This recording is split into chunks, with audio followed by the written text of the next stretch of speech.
see, I'm Ken Rakowski. Joining me in the studio, I'm really honored to have him here, Josh Tickell, whose movies from Fuel, The Big Fix have won tons of awards. His new movie coming out called Pump. Pump. Right? Pump. Do you really want to talk about it? I mean, Pump, yeah, you know what? Why? It's so millennial. Why is it so millennial? It's so Generation Y. Why is Pump? Why is Pump?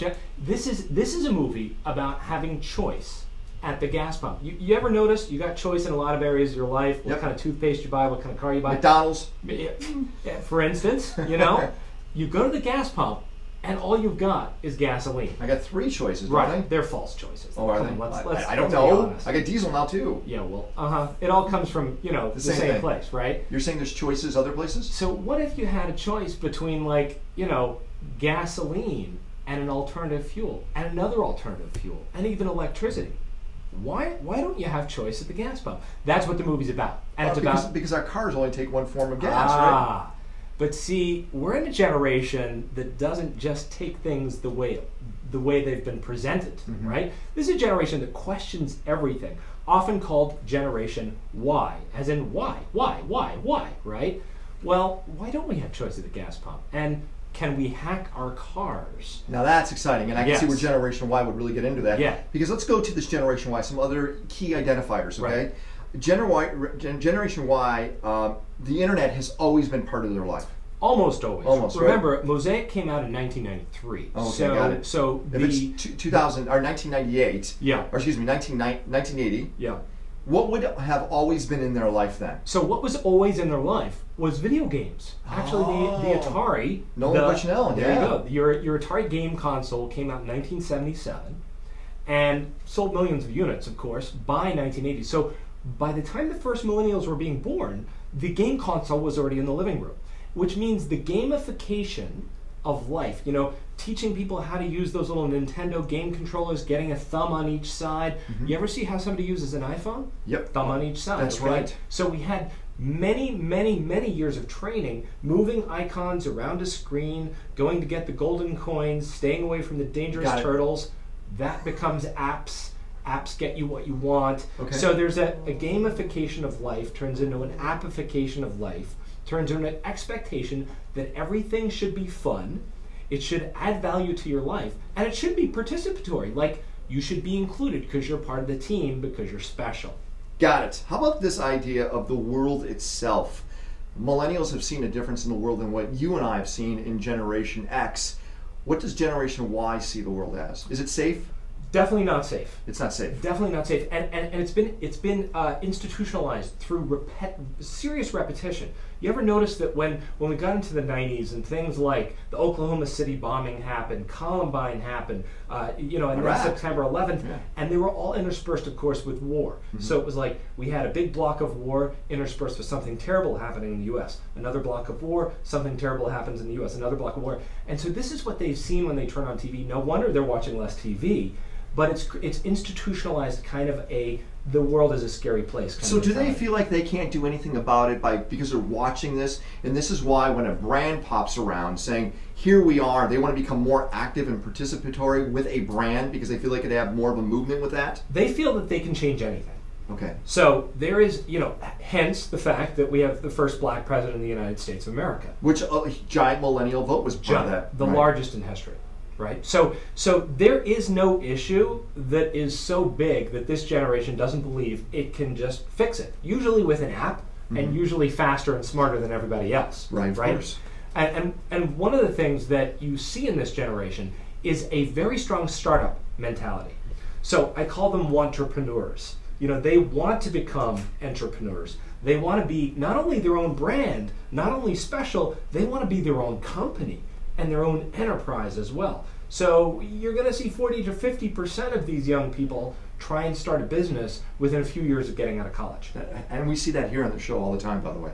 Josh Tickell's joining us. You like to call yourself, what is it, a millennial, what? Strategist. Strategist. Not too many of them out there. No, and it's not expert, because I don't actually believe you can be an expert in this generation. Because it's a moving target. Exactly. It's always dynamic, it's always changing. But you can work with young people to help them strategize how to deal with older people, and vice versa. Let's talk about brands now. You mentioned two that I thought, well, Chipotle kind of made sense. Right. But you said Home Depot? Home Depot. Okay, let's first talk about Chipotle. Why is Chipotle and the millennials so intertwined and connected? Right, so when we talk about the millennial definition of brand value, we talk about 4 aspects: the emotion, the function, the corporate social value, and the participation. So most people who are selling a product or service, they understand, okay, how does my product make you feel, and how does it work? Does it work for you, right? They understand those 2 things.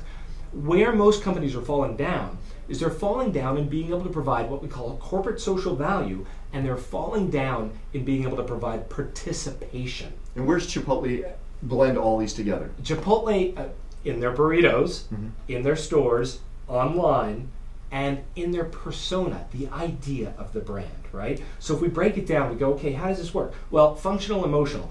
Go to Chipotle, place, you get Chipotle food, you feel great. This is fun, it's interesting. Wow, they have Patron margaritas. This must be a fun company, right? Cool, good food, I feel great, and it's functional. It fills me up, right? So that's taken care of. Now, what about participation? Can I participate? Look at what Chipotle does online. Very interactive conversation. They do these videos that spur games, that spur Twitathons, that, it's a whole world of conversation about organic food and treating farmers right and being local and all of these things. So millennials gravitate to everything that they're doing, so Chipotle then can take that formula and try it on other experimental type restaurant experiences, which they're doing now. Absolutely. And look at how the restaurant melts into the screen. Chipotle is sponsoring a 13-part series on PBS called Food Forward, called Eat Right Now. It's brilliant. It's all about what's good about food in America. Josh Tickell's joining us. I can't call him an expert, as a strategist, millennial strategist. Yes. Home Depot. Explain that one. Home Depot actually had a massive anti-millennial campaign thing happen. In the 90s, Home Depot was criticized. They were taken to task by a bunch of environmental groups. And rather than just defending themselves, Home Depot really looked at the market and they said, wow, these groups represent 80 million people. If we don't change our behavior, we're going to lose the next generation. We're going to lose all of the renters, home buyers, everyone who wants to improve their home. So they said, okay, let's change it. So first of all, they went through every department and they made it green. What year was this, do you think? This was from the mid-90s all the way up into the mid-2000s. So they had a lot of time to start realizing this. Yes and no. They were under the gun, they were being attacked, they have a public company, their stocks are posted, and they were suffering. Okay. So they had to move fast. They did a complete audit of everything from their shipping to their wood to everything, and they made it as green as they could. No more old growth forests. We're only going to use sustainable wood, all the way down to their light bulbs, right? And then they promoted the heck out of that on Twitter, on Facebook, on every which way they could. But they knew that wasn't enough. That wasn't enough. They had to get people involved in what Home Depot is. So what do they do? So they created in-store participation. They created courses in the store. Now, if you walk into Home Depot, chances are you see a guy with a microphone. He's explaining how to use a skill saw, or put tile in your bathroom, or put that new deck on, or make a flower box. That is 23 million people a week participate in those courses. And that's geared towards the millennials. That's absolutely geared toward. But remember, what works for millennials is transgenerational. They are the cutting edge. So everything back from that edge also gets involved. Okay. So you don't just see millennials taking those courses, you see everybody. So then they participate online. They have millions of participation online. Then they do great things in the community. They're very involved in Habitat for Humanity. You want to volunteer? Great, come out. What do you put on when you do that project? You put on a Home Depot shirt. There's some nice branding right there. So when we're taking pictures of the nice people building the nice houses, bam, Home Depot. Let me like that photo, by the way. Let me, because I'm in it. And you're special. And I did something good for my community. So we have a few minutes left, Josh. Let's talk more about the corporate space now. Yep. Where the millennials walk into a job, they look at a job a little different than Gen Yers and baby boomers, don't they? Absolutely. First of all, a lot of millennials graduate from college. They have debt, but they're living at home for the most part. So they're not tied into a wife or a husband and a child and a mortgage. Because you're getting married later too, aren't they? Much later. Women marry in their 30s. First generation we've ever seen this happen. So we've got very powerful, very young, very independent, very well educated women making waves in the workforce. Okay. So they're looking at a job as like a stepping stone, an opportunity. They're like, what can you offer me? Okay, but what's my advancement like? What am I going to walk out of there with? And they're looking at it as about a 2-year opportunity. Meaning they go to a job. This is not a lifer. No, this is going like a 2 year. This is like a stop on the train, because my resume is important because I'm special, right? Mm-hmm. So in order to keep millennials and for millennials looking at companies, there's extreme value in building long-term relationships. Like with our film company, we realize you're only going to be here for a while, maybe 6 months, maybe a year, maybe if you're lucky 2 years. But we want to create a basis for a relationship where a couple of years from now, you might want to work on one of our films. So be you part think of it our might be family. So it might be reoccurring. Yeah. I mean, they might go out of that job, Yep. come back. So Yep. continue with. Don't burn bridges, is what you're Right. saying. Good recruiters are now creating long-term relationships, knowing that many of the people who've worked for them in the past will come back again in the future. So you've taken all this knowledge. Are you doing a book? Yes. Yeah. Yep. And when is that going to be out? That's going to be out next year.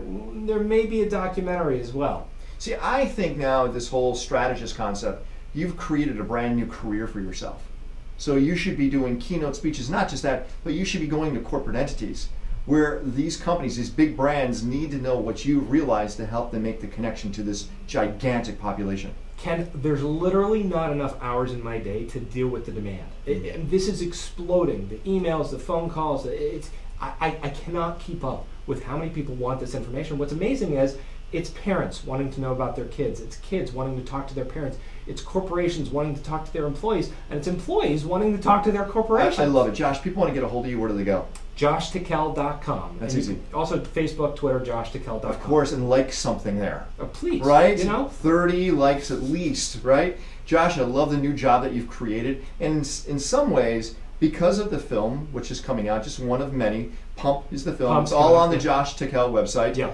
The filmmaking is what's led you to this new opportunity. It's been an amazing journey, and I feel blessed because this is a really great generation, and they That's do good. bring a lot of hope. Josh Tickell, thanks a lot for hanging out with us.